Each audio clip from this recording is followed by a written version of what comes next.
وتعاونوا على البر والتقوى ولا تعاونوا على الإثم والعدوان واتقوا الله إن الله شديد العقاب. Allah menyebutkan tentang sebagian manusia ini, maksudnya para da'inya, menyembunyikan ilmu. Antum lihat di surah Al-Baqarah ayat 159. Yang bawa mushafnya dilihat.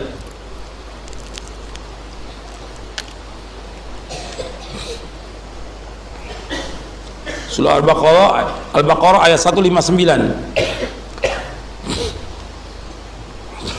Allah berfirman, Innal ladzina yaquluna ma anzalna minal bayyinati wal huda min ba'di ma bayyanahu lin-nasi fil kitabi ulaika yal'anuhumullah wa yal'anuhumul la'inun. Sesungguhnya orang-orang menyembunyikan apa yang kami turunkan dari keterangan-keterangan dan petunjuk sesudah kami jelaskan kepada manusia dalam kitab, mereka adalah orang-orang dilaknat oleh Allah dan mereka dilaknat oleh orang-orang yang melaknat. Ilal ladzina tabu wa aslahu wa bayyanu faulaika atubu alaihim wa natawwabur rahim. Kecuali orang-orang yang tobat, memperbaiki, menjelaskan, mereka kami terima taubatnya dan aku adalah Maha penerima taubat dan Maha penyayang. Antum perhatikan di sini di ayat ini, yang bawa mushaf dilihat ayatnya. Di sini ada orang-orang yang menyembunyikan apa yang Allah turunkan dari keterangan dan petunjuk.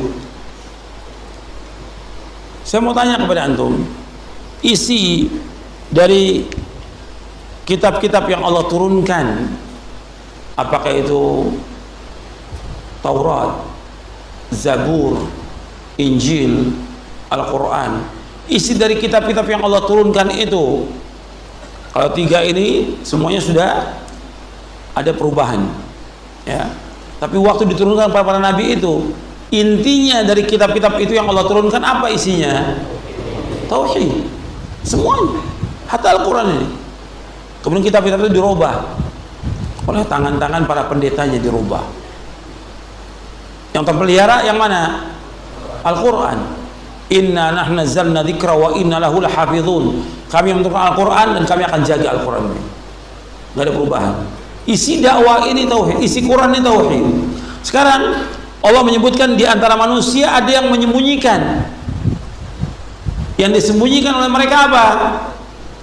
Tauhid. Setelah Allah menyebutkan di ayat 163, makanya saya belum jelaskan ayat ini, dijelaskan oleh Imam Al-Qurtubi dalam tafsirnya. Al-Imam Al-Qurtubi menjelaskan dalam tafsirnya, ketika menjelaskan surah Al-Baqarah ini, kata Imam Al-Qurtubi, yang disembunyikan oleh orang-orang itu adalah tentang tauhid. Tentang apa? Tentang tauhid. Kita lihat dari kiai-kiai, ustadz-ustadz, dai-dai dan yang lainnya, mereka menjelaskan tentang tauhid atau tidak? Tidak. Secara umum tidak menjelaskan tentang tauhid. Bagaimana beribadah kepada Allah dengan benar, bagaimana mengikhlaskan ibadah kepada Allah dengan benar, dan nggak boleh berbuat syirik kepada Allah Taala. Kebanyakan tidak. Tambah banyak orang-orang yang sekolah di pesantren atau yang lainnya, tapi mereka yang mereka pelajari hanya sekedar beberapa aja, tapi bukan tauhid. Ada masalah fikih mereka pelajari, ada tentang wudhu, sholatnya, tapi tauhid tidak dipelajari. Maka banyak orang-orang kaum muslimin yang ikut pengajian-pengajian nggak tahu tentang tauhid, bahkan diajak kepada mereka tentang apa? Kesyirikan. Makanya yang disembunyikan oleh mereka ini tentang tauhid. Maka mereka bukan masalah kecil ini. Kiai-kiai, ustadz-ustadz, Allah sebutkan di sini kalau mereka sembunyikan, maka Allah SWT memberikan hukuman apa di sini? Hukumannya apa di sini? Dilaknat oleh Allah dan dilaknat oleh orang-orang yang melaknat. Dilaknat. Siapa tobat? Makanya kata Imam Qurtubi, yang disembunyikan oleh mereka itu tauhid, karena di ayat 163-nya Allah menjelaskan tentang tauhid. Dan orang menyembunyikan dari agama ini, nggak menjelaskan dengan benar kepada umat ini yang mana tauhid, yang mana syirik, yang mana sunnah, yang mana bid'ah. Mereka nggak jelaskan, padahal mereka tahu. Maka untuk mereka itu kata Allah, mereka membeli dunia ini dengan harga yang sedikit. Dia jual akhirat mereka. Kenapa mereka nggak jelaskan kepada umat? Mereka nggak jelaskan karena kalau dijelaskan nanti umatnya ini akan kabur atau dia nggak mendapatkan apa? Nggak mendapatkan apa? Uang. Kalau dijelaskan ini perbuatan ini bid'ah, perbuatan ini bid'ah, nggak dapat duit dia. Iya atau tidak? Kenyataan. Makanya Allah sebutkan mereka menjual agama ini dengan harga yang sedikit. Kata Allah, mereka pada hakikatnya makan api neraka. Antum lihat di dalam surah Al-Baqarah juga ayat 174. Surah Al-Baqarah ayat 174. Lihat ayatnya dalam surah Al-Baqarah di ayat 1 berapa tadi? 74. Innal ladzina yaktumuna ma anzalallahu minal kitabi Innal ladzina yaktumuna ma anzalallahu minal kitabi wa yashtaruna bihi thamanan qalila ulaika ma ya'kuluna fi butunihim illa an-nara wa la yukallimuhumullahu yawmal qiyamati wa la yuzakkihim wa lahum 'adzabun alim. Sesungguhnya orang-orang yang menyembunyikan apa yang Allah turunkan dari Alkitab, ya dari Al-Quran, dan mereka membelinya dengan harga yang sedikit, artinya mereka jual dengan harga yang sedikit. Mereka itu tidaklah makan ke dalam perut mereka kecuali neraka, kecuali api, dan mereka tidak akan diajak bicara oleh Allah pada hari kiamat. Allah nggak akan bersihkan mereka, dan bagi mereka adalah azab yang pedih. Apa kata Allah selanjutnya? Ulaika alladziina ishtarau dhalalata bil huda wal 'adzaba bil maghfirah fama asbaru 'alan nar. Mereka adalah orang-orang yang telah membeli kesesatan dengan petunjuk. Artinya mereka jual petunjuk yang Allah berikan kepada mereka sebagai orang alim. Dia tahu Quran, dia tahu sunnah, dijual oleh mereka. Dengan apa? Dengan uang, dengan harga sedikit. Mestinya tidak dijual oleh mereka.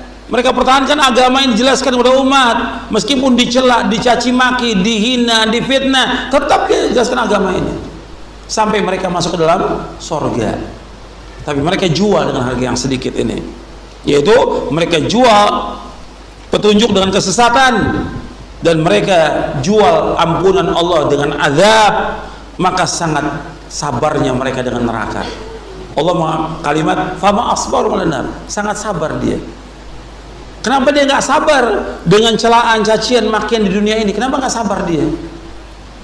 Kan banyak para dai, kalau saya jelaskan ini hak, ini batil, tauhid, syirik, ya saya nggak diterima lagi dakwahnya oleh masyarakat, ditinggal oleh masyarakat. Gak ada masalah. Masyarakat akan mencela saya, mencaci, nggak ada masalah. Mereka akan mengucilkan saya, nggak ada masalah. Yang penting kita tetap istiqomah di atas manhaj yang hak ini. Cobaan, ujian, siksaan manusia sebentar, disuruh kita sabar, daripada dia mendapatkan kenikmatan dunia supaya umat ini mau dengan dia melakukan perbuatan syirik dan bid'ah. Akhirnya apa? Allah masukkan mereka ke dalam apa? Neraka. Kata Allah, alangkah sabarnya mereka dengan neraka itu. Kalimatnya Allah, kalimatnya fama asbarahum 'alan nar. Kenapa nggak mau sabar dengan dunia ini? Kenapa nggak mau sabar?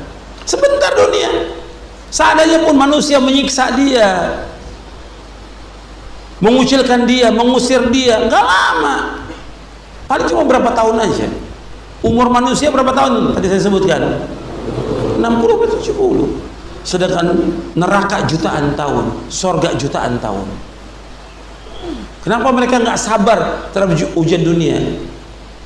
Sabar ujian dunia ini, sabar.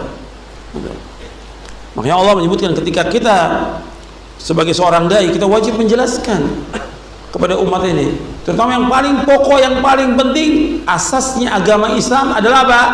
Tauhid. Jelaskan kepada mereka, jelaskan, nggak boleh orang berbuat syirik kepada Allah. Banyak orang masih datang ke kuburan-kuburan kiai, kuburan tuan guru, bahkan ada yang bohong lagi. Di kuburan tuan guru itu keluar keran air zam-zam. Dari mana air zam-zam? Wah, masyarakat karena awam, bodoh, beli aja zam-zam. Mana ada di Indonesia zam-zam? Zam-zam sumurnya cuma satu ada di Mekah aja, nggak ada yang lain udah. Kok bisa di Kalimantan ada Zam-zam, ada sumur Zam-zam? Ini kan bohong, ini kadzab, ini tukang dusta. Dan ini orang ditipu dan harus bayar, beli dan segala macam. Udah datang ke kuburannya itu keramat. Kalau kita datang ke kuburannya itu nanti semua rezeki akan diberikan, semua usaha akan dimudahkan, jabatan dikasih. Makanya para pejabat mau pilkada datang dulu ke kuburan-kuburan itu. Ini perbuatan syirik. Bagaimana mau memimpin Indonesia orang syirik seperti ini? Ini syirkun akbar, memalingkan ibadah kepada selain Allah. Syirik akbar, hukumannya Allah nggak akan ampuni dosanya, Allah akan hapuskan amalnya semuanya. Dan Allah mengatakan orang berbuat syirik tempatnya di mana? Neraka. Innahu may yusyrik billah faqad haramallahu 'alaihil jannah wa ma'wahu nar wa ma lidh-dhalimin min ansar. Kata Allah, sesungguhnya yang berbuat syirik kepada Allah diharamkan bagi dia surga. Allah yang mengatakan demikian dalam Al-Quran. Tempat tinggalnya neraka selama-lamanya dia, dan gak ada penolong. Makanya harus kita jelaskan kepada umat tentang tauhid ini, jelaskan. Banyak orang dibawa dalam perbuatan syirik. Tauhid ini penting dan ini asas syarat diterimanya seluruh amal kita. Tauhid Allah. Makanya Nabi siang malam mendakwakan dakwah ini. Sampai Nabi mengatakan, "Qulu la ilaha illallah tuflihu." Ucapkan la ilaha illallah, kamu akan bahagia. Akan bahagia, akan menang. Orang-orang musyrikin Mekah tahu nggak tentang mana la ilaha illallah? Tahu, maka mereka nggak mau ucapkan kalimat ini. Nggak mau. Sampai Allah katakan, "Wa idza qila la ilaha illallah yastakbirun." Apabila dikatakan la ilaha illallah, mereka sombong, nggak mau. Karena mereka tahu konsekuensi la ilaha illallah artinya menetapkan ibadah itu kepada Allah dan menjauhkan segala macam perbuatan syirik. Makanya Syekh Abdurrahman bin Nasir As-Sa'di menjelaskan di sini, antum lihat tentang makna ayat wa ilahukum ilahu wahid la ilaha illa huwa rahmanur rahim. Dan Rabb kamu lah Allah yang esa, tidak ada ilah yang berhak dengan benar melainkan hanya Allah, Allah yang Maha Pemurah dan Allah yang Maha Penyayang. Syekh Al-Allamah Abdurrahman bin Nasir As-Sa'di rahimahullah mengatakan bahwasanya Allah itu tunggal zatnya, nama-nama, sifat-sifat dan perbuatannya tidak sekutu bagi Allah, baik dalam zatnya, nama-nama dan sifat-sifatnya. Tidak ada yang sama dengan Allah, tidak ada yang sebanding dengan Allah, tidak ada yang setara dengan Allah, dan tidak ada sekutu bagi Allah Ta'ala. Tidak ada yang menciptakan dan mengatur alam semesta kecuali hanya Allah. Apabila demikian, maka Allah adalah satu-satunya yang berhak untuk diibadahi, dan Allah tidak boleh disekutukan dengan seorang pun dari makhluknya. Dalam tafsir Taisirul Qayyumur Rahman fi Tafsiri Kalamil Mannan.